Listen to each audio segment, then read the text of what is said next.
cepat merespon, cepat menerima semua ikhtiar yang telah disiapkan orang tua itu. Jadi kalau ada ibu sekarang pulang ke rumah, menyiapkan tuntunan ini untuk anaknya, walaupun sudah terlahir, ibu siapkan, ibu ikhtiarkan, ibu doakan, ibu yakinkan kepada Allah, fataqabbalaha rabbuha, maka Allah menerima ikhtiar orang tua yang menyiapkan seperti ini. Biqabulin hasanin, dengan penerimaan terbaik. Kalau sudah Allah terima, ibu gak usah repot lagi. Wa anbataha nabatan hasana, Allah yang rawat Maryam itu dengan perawatan terbaik. Ibu gak pusing bu ngurus rezekinya, Allah yang rawat. Jadi investasi dari sekarang supaya ibu gak repot ke depan. Termasuk bab rezeki bu, ibu gak usah rawat lagi, gak usah mikirin, nanti Allah yang kirimkan. Yang paling hebat, walaupun ibu capek di awal, mendidik, capek mengingatkan, kadang-kadang mesti pisah sebentar dengan anak, nangis lagi, doa lagi, tapi setelah anak itu tumbuh dan diperhatikan oleh Allah, semua investasi itu dibayar lunas. Ibu tinggal tunggu kebahagiaannya aja. Karena rezeki itu ada yang datang dari orang tua ke anak, ada yang datang dari anak ke orang tua. Ibu kalau ingin enak di masa sepuhnya, di masa perjalanan tumbuh akhirnya, kalau ingin nyaman itu di akhir, investasikan anak supaya dekat dengan Allah dari awal. Ini musim haji ya. 8 tahun lalu saya memimpin rombongan haji. Saya Amirul Hajj khusus, undangan dari Saudi waktu itu untuk 1 pesawat. Hampir sepertiga dari yang mendapatkan undangan itu ternyata anak-anak penghafal Quran. Ibunya nggak hafal bu, ibunya nggak hafal. Dan menariknya rata-rata, maaf sekali, itu anak yatim. Jadi ibunya berjuang menitipkan anaknya supaya hafal Quran dari kecil. Ibunya nggak hafal, anaknya hafal. Ternyata anak itu dari hafalannya, bagus hafalannya, sampai beritanya ke sana, diundang. Yang diundang itu anaknya, ibunya, gurunya, musyrifnya, dan teman-temannya. Di satu anak bisa bawa 6 orang.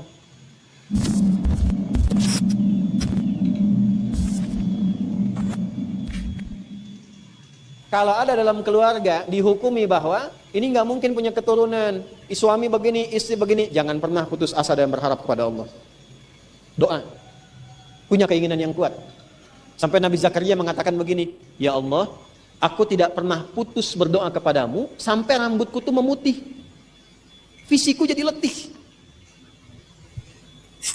Kaf ha ya ain sad.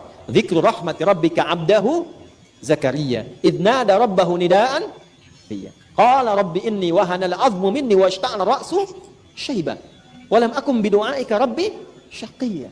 Kayak ngaji baca Qurannya. Surat Maryam. Pernahkah Anda dengar rahmat Allah, kisah tentang rahmat Allah yang diberikan kepada Nabi Zakaria dan istrinya? Ketika Nabi Zakaria berdoa dengan khusyuk mengatakan pada Allah, ya Allah, aku tidak pernah putus harapan untuk bermohon kepadamu memiliki keturunan. Dari rambutku hitam sampai rambutku memutih sampai fisikku letih, aku tak pernah menyimpulkan putus harapan akan kehilangan harapan darimu untuk memberikan padaku keturunan. Ini saya gambarkan gini bu, ilustrasi ya. Walaisa kamitslihi syai'. Bu, Allah itu maha kasih tidak? Maha sayang tidak? Rahman Rahim tidak? Seorang ibu berkasih sayang tidak? Lebih kasih mana, ayah atau ibu? Ibu, ya kan? Ibu kan? Karena itu ibu punya rahim kan? Saya tanya pada ibu, kalau ada orang di depan pintu minta begini, bu, kasih nggak?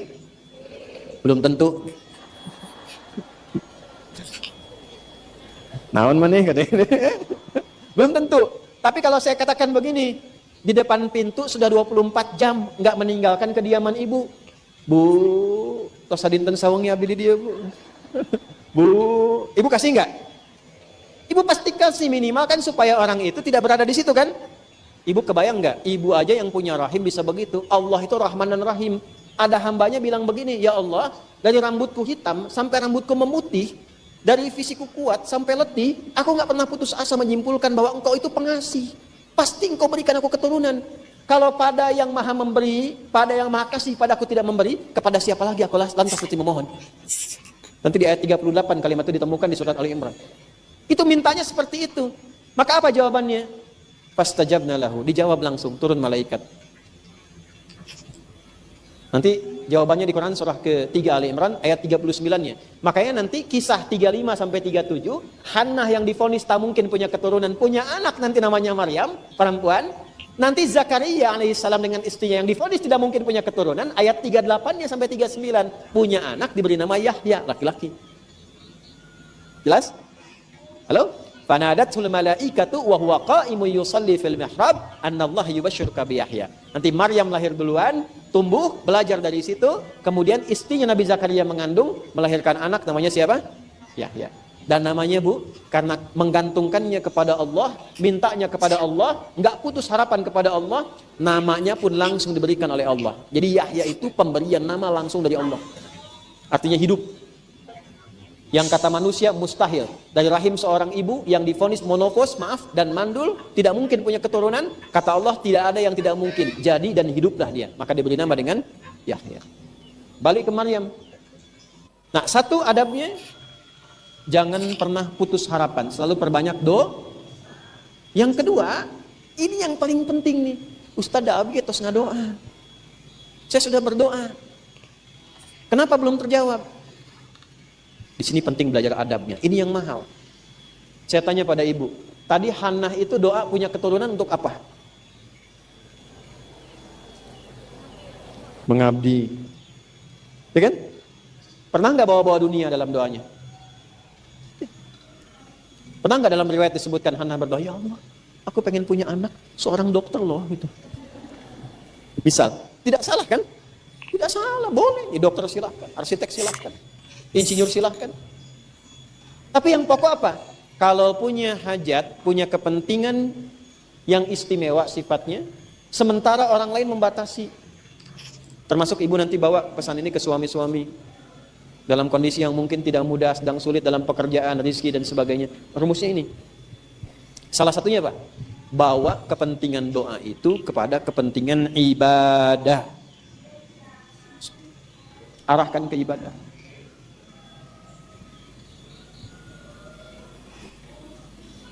Apalagi pakai nazar. Nazar itu kan kuat sekali dan sifatnya wajib harus dilakukan. Jadi Sayyidah Hannah mengikatkan dirinya dengan satu permohonan yang diikat dengan nazar menjadi kewajiban. Kalau kewajiban kan nggak bisa ngelak. Ya Bu? Tapi poinnya apa? Lekatkan dengan kepentingan ibadah. Ya Allah, aku divonis tak mungkin punya keturunan. Aku tidak putus dalam harapan untuk memohon kepadamu. Kalau engkau berikan padaku keturunan ya Allah, aku berjanji, bahkan bernazar padamu, akan aku siapkan anak ini menjadi ahli Quran. Aku siapkan anak ini menjadi pecinta Rasulullah Muhammad SAW. Aku siapkan anak ini menjadi ahli tauhid ya Allah. Arahkan ke situ. Sama mencari rezeki juga begitu. Ya Allah, aku sudah berusaha sholat dengan baik.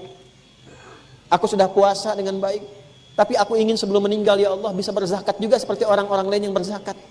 Mohon anugerahkan kepadaku kesempatan untuk berzakat. Zakat itu tidak mungkin kita keluarkan kecuali ada nasabnya. Nisabnya jelas. Jadi kalau ibu minta zakat 25 juta, itu harus ada nisab 1 miliar. Jadi ketika kita minta, suaminya ibu doakan, suami ibu, kan? Terus suaminya minta pekerjaan, kalau yang minta begitu sudah banyak Bu. Ya Allah mudahkan aku untuk mendapatkan pekerjaan di hari ini. Berikan aku kesempatan rezeki begini. Tapi jarang ada orang yang minta, ya Allah anugerahkan aku pekerjaan yang dengan itu aku bisa berzakat. Aku bisa berinfak. Aku bisa berbakti pada ibuku. Menghajikan ibuku. Mengumrahkan ayahku. Membadal hajikan ayahku yang telah wafat. Bawa ke ibadah. Ini Hannah dulu begitu. Maka kemudian ketika bernazar itu, tiba-tiba yang terjadi apa? Head, berhenti headnya, itu seketika tuh, ketika bernazar, kemudian beliau head, berhenti headnya, ketika selesai headnya, bergaul dengan suaminya Imran, setelah itu mengandung. Gitu. Nah ini diceritakan dalam kitab Al-Bidayah wan Nihayah di halaman 231. Jadi ini latar belakang tentang nanti akan terlahirnya Sayyidah Maryam alaihissalam, latar belakangnya ditemukan di kitab Al-Bidayah wan Nihayah. Nih dasarnya seperti itu dulu. Makanya lahir pernyataan pertama, diabadikan kisah ini di surah ketiga Ali Imran di ayat ke-35. Idh qalat imra'atu Imrana, idh, apa artinya idh? Nih saya ulangi. 500.000, apa artinya id?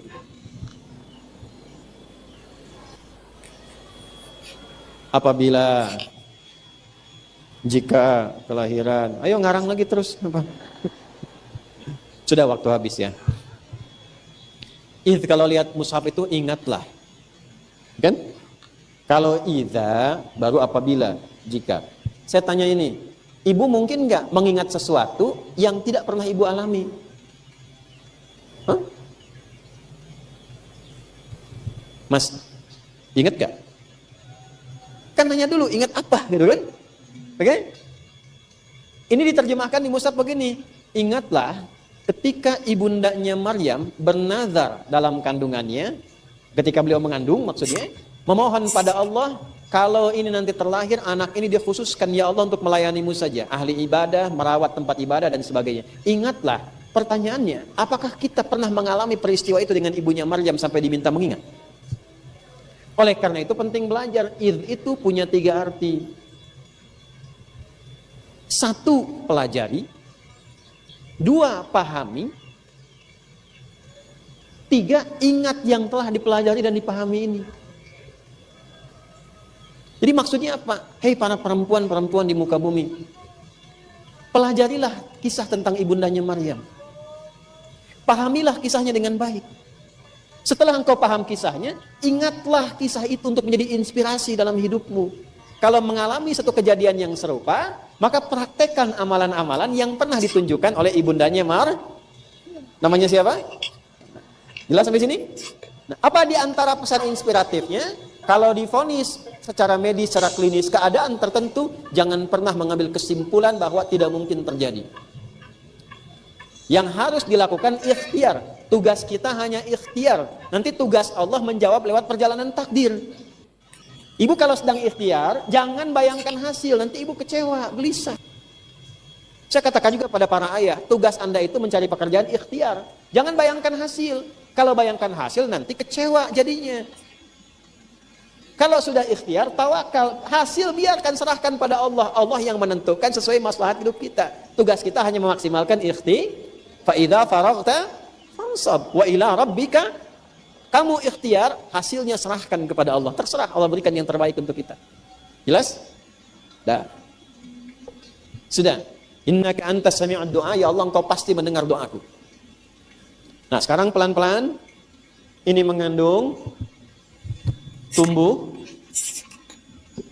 kandungannya semakin besar, Imran meninggal. Jadi ketika Maryam lahir, Imran tidak melihat Maryam. Halo? Baik ya? Tuh, lihat perjalanan kedua. Ini latar belakang ngaji begini penting, Bu. Jadi ketika Maryam lahir, suaminya ada tidak? Berarti single parent. Ini ada fikih single parent. Tuh. Jadi Maryam itu produk single parent. Gimana jadi single parent yang baik? Yang masih bisa merawat anak, tumbuh soleh, bahkan dari anak jadi lebih baik lagi. Ini fikih ini, Bu, diteruskan di kemudian hari. Ibu jangan duga yang namanya Imam Asy-Syafi'i itu, ayahnya itu ada. Imam Syafi'i tumbuh, ayahnya meninggal. Ibunya single parent, lahirnya di Gaza, yang sekarang sedang banyak diuji dengan musibah. Itu ibunya gendong. Dari Gaza ke Mekah itu sampai tawaf. Perjalanan Gaza ke Mekah sampai Mekah itu tawaf digendong. Didudukan di tempat-tempat ulama, sampai jadi bintang dari para ulama. Punya murid Imam Syafi'i namanya Imam Ahmad bin Hanbal. Imam Ahmad ini, itu ayahnya pun meninggal, beliau yatim, Bu. Yang rawat siapa? Ibunya. Sampai hafal nanti 1.000.000 hadis anaknya.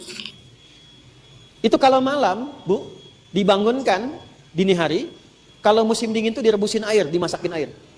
Air yang hangat itu diwudukan anaknya, dibawa ke masjid, diletakkan di masjid, ibadah.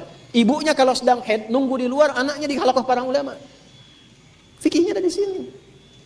Yang disimpulkan kalau seorang anak lahir kehilangan ayahnya, tidak ada harapan, nggak ada. Dan saya juga yatim. Ya, kami tumbuh yatim gitu. Alhamdulillah. Ya. Dan segala yang kita kerjakan kalau kita niatkan, insya Allah mengalir pula kepada ayah dan sebagainya. Balik ke sini. Nah ini, ketika ini mengandung, diharapkan kemudian ingin melahirkan seorang anak yang menjadi pelayan Baitullah, seorang hamba. Di masanya Imran ini, ada berapa imam tadi? Pimpinannya siapa? Dari semua pimpinan itu pun ada nabinya. Nabinya adalah Zakaria. Zakaria. Nih. Saudaranya Imran. Lihat sini baik-baik. Di masa itu, pelayan rumah Tuhan itu, khadim Baitullah atau khadim atau sahibah salat, istilah pada masa itu laki-laki, nggak ada perempuan. Makanya Hannah ketika mengandung berharap yang lahir laki-laki. Pelan-pelan ya. Tiba-tiba ketika lahir, wah, berharap laki-laki yang lahir. Pernah nggak begitu? Pengen punya anak perempuan lahir laki-laki. Pengen punya anak laki-laki lahir.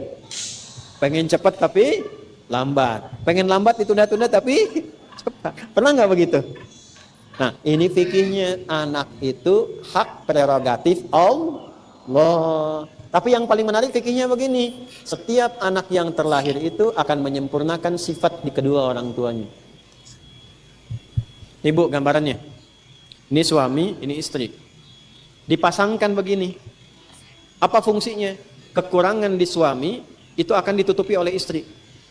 Kekurangan di istri ditutupi oleh suami. Makanya ketika dipasangkan begini menjadi zauj namanya. Zauj itu satu pasang, satu paket yang saling menyempurnakan. Nggak bisa berdiri sendiri. Ya, itu nanti ada di Quran surah keempat ayat 19 nanti. Ya. Jadi ibu tidak mungkin ingin mendapatkan suami yang sempurna, itu nggak ada, Bu. Pasti ada kurangnya. Satu-satunya makhluk yang diciptakan oleh Allah tanpa kekurangan, tidak ada bakat menyimpang, itu cuma malaikat. Di Quran surah 66 di ayat yang ke-6, la ya'sunallaha ma amarahum wa yaf'aluna ma yu'marun. Malaikat itu ketika diciptakan cuma dari satu bahan namanya takwa, cahaya takwa. Maka malaikat tidak punya potensi menyimpang, awas, dan selalu mengerjakan tugas dengan benar. Tidak ada bakat salah, itu malaikat. Nah, ibu punya suami sepanjang bukan malaikat, masih manusia, pasti salah. Jadi para ibu dan para nenek yang berharap mendapatkan suami idaman untuk anak dan cucunya, manusia yang sempurna, silahkan list malaikat. Saya yakin malaikat Israel sampai sekarang belum pernah tuh ada jodohnya. Sepanjang laki-laki itu manusia, pasti ada kurangnya. Sepanjang ibu pun manusia, pasti ada kurang. Menariknya pernikahan itu, ini saling menutupi yang kurang di sini, yang menyempurnakan yang ini. Makanya bersyukurlah ibu ketika menikah, itulah pasangan ibu. Jangan berharap pada pasangan orang lain. Nah, suami saya nggak seperti ustadz ya. Itu penipuan itu dari setan. Ini. Nah, nanti kekurangan di dua pasangan ini yang melengkapi nanti anak pertama. Nanti kekurangan di orang tua dan anak pertama yang melengkapi anak kedua. Makanya setiap anak itu karakternya beda-beda. Ibu jangan samakan. Semua membawa keistimewaannya masing-masing. Jelas? Nah, fikih ini penting sekali. Jadi kalau seperti ini nanti, ini akan menjadi menarik. Mengapa? Karena seringkali manusia itu punya banyak keinginan, tapi belum tentu jadi maslahat dalam hidupnya. Sama, Hannah ingin anak laki-laki. Allah jawab dengan anak perempuan. Terkadang ibu begitu, pengen laki-laki lahir perempuan. Kenapa? Karena ada maslahat kehidupan yang harus disempurnakan dengan perempuan terlebih dahulu. Jelas? Oke. Yuk kita baca Qur'annya indah sekali. Falamma wada'atha qalat rabbi inni wada'tuha untha. Maka ketika lahiran, lahir perempuan. Kata ibunya begini, ya Allah, kok perempuan? Pernah ada kisah-kisah begitu ya? Nah, artinya fitrah, Bu, nggak apa-apa. Sesoleh-solehnya Hannah, Hannah sehana-hanahnya Hannah, soleha. Fitrah keperempuannya keluar juga, ya Allah, perempuan. Gitu. Coba lihat apa jawaban Allah. Coba.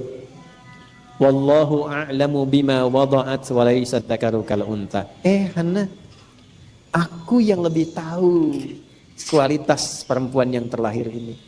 Dan ingat loh, perempuan punya keistimewaan yang tidak dimiliki laki-laki. Itu bahasa Allah tuh. Wa laysa dzakaru kal untha. Perempuan itu istimewa. Dia punya keistimewaan yang tidak dimiliki oleh laki-laki. Berhubung ini kajian ibu-ibu yang saya bahas itu. Nanti kajian bapak-bapak saya sebut laki-laki punya keistimewaan yang tidak dimiliki perempuan. Harus seimbang kita. Nanti ayatnya saya munculin lagi. Maksudnya apa? Kalau terlahir seorang anak itu, apapun jenis kelamin dia, laki-laki atau perempuan, itu adalah anugerah terindah yang Allah berikan. Ada keistimewaan di dalamnya. Dan ibu kalau sudah tumbuh bangga jadi perempuan, tumbuh, lahir, terhormat, ibu syukuri dengan merasa bangga jadi perempuan. Dan saya katakan ya, satu-satunya ayat tentang manusia yang meminta pede, meminta percaya diri tentang keadaan dirinya, itu hanya ditemukan di dalam Al-Quran dan khusus bagi perempuan. Kenapa? Karena umumnya, dalam pandangan umum, itu selalu menyimpulkan bahwa perempuan itu lebih lemah dibandingkan laki-laki. Perempuan itu tidak bisa mengerjakan tugas-tugas tertentu seperti laki-laki memilikinya. Tapi tidak dipelajari apa keistimewaan perempuan yang tidak dipunyai laki-laki. Maka ayat pertama yang Allah turunkan, jangan salah kesimpulan, perempuan itu punya keistimewaan yang tidak dimiliki laki-laki. Nah ini ketika diviralkan, penting kita lihat suasana masyarakatnya pada masa itu seperti apa. Kalau di ilmu sosiologi itu, ada masalah apa di masyarakat sampai menyimpulkan seperti ini? Satu, kalau ulama itu identik dengan laki-laki, ahli ibadah itu identik dengan laki, bahkan di sudut yang lain nanti saking tidak dihormatinya perempuan, ada yang baru lahir tuh sudah dieksekusi, Bu. Itu menyebar tuh sampai nanti ke kalangan masyarakat jahiliyah sebelum Nabi Muhammad SAW diutus. Sudah sampai begitu tahapnya. Ada kalangan penganut agama tertentu, maaf ya Bu, itu di dalam rumah ibadahnya kalau tidak ada satu laki-laki belum dilangsungkan ibadah. Perempuan sebanyak apapun dianggapnya nol. Ada yang memandang bahwa Sayyidah Hawa alaihissalam, ibunda kita ke atas, istrinya Nabi Adam alaihissalam, itu bahkan ada yang saking kriminalnya, kata-katanya begitu jahat, mengatakan ini jelmaan dari iblis, jelmaan ular, karena menggoda suaminya Adam alaihissalam untuk melanggar ketaatan kepada Tuhan. Sebegitunya. Di Islam tidak pernah ditemukan. Maka fikih yang kedua, berbahagialah, perhatikan baik-baik, berbahagialah kalau diberikan oleh Allah anugerah apapun, termasuk keturunan baik laki-laki atau perempuan. Karena ini ibu-ibu, saya motivasi segini, Bu.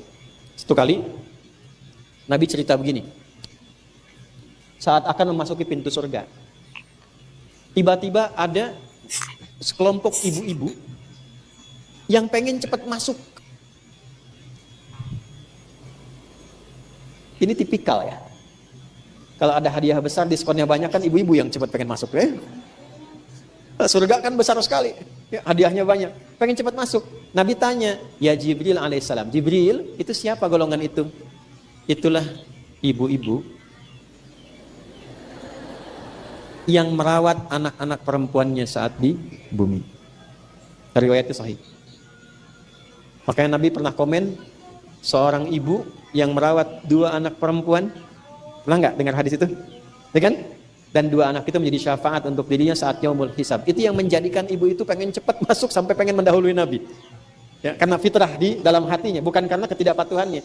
Ya, tahu nggak kisahnya apa, Bu? Kan lagi makan, ada kurma kan?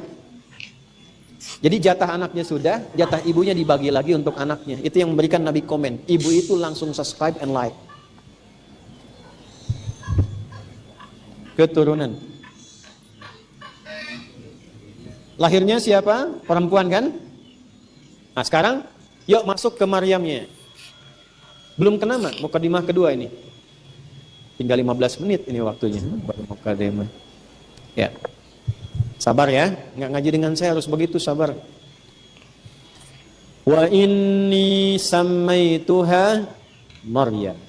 Berikutnya adalah adab dalam mendidik anak perempuan.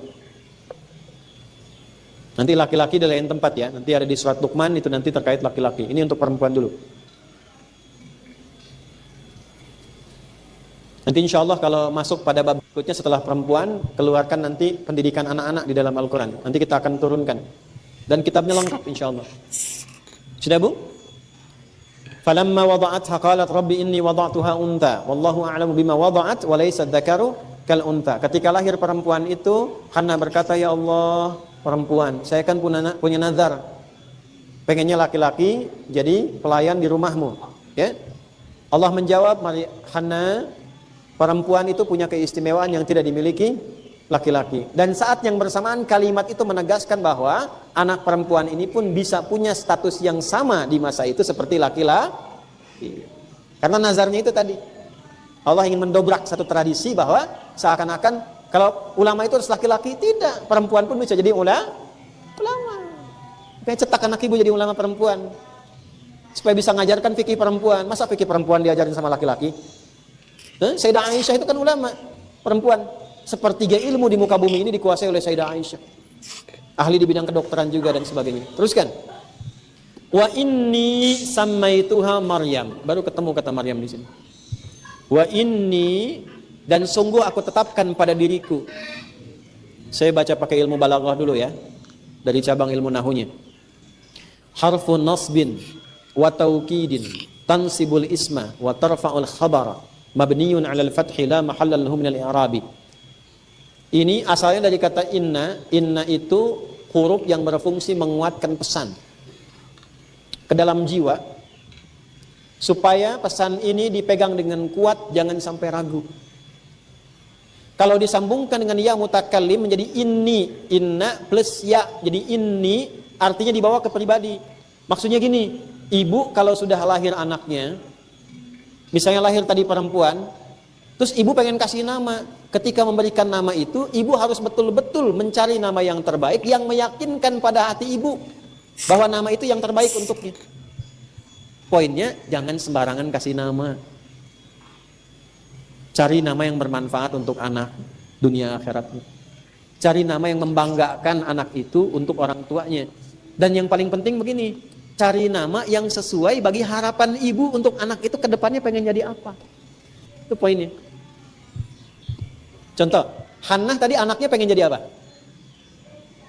Orang salihah, pelayan dari rumah Allah, dekat dengan Allah, kan? Jalan hidupnya baik, terhormat. Itu bahasanya diwakili dengan satu kata, namanya Maryam. Itu artinya. Maryam.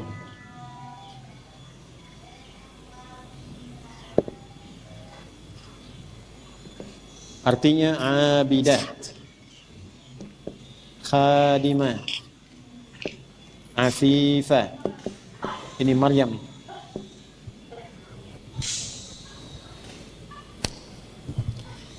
Pesan pentingnya apa yang pertama sebelum kita ke Maryam?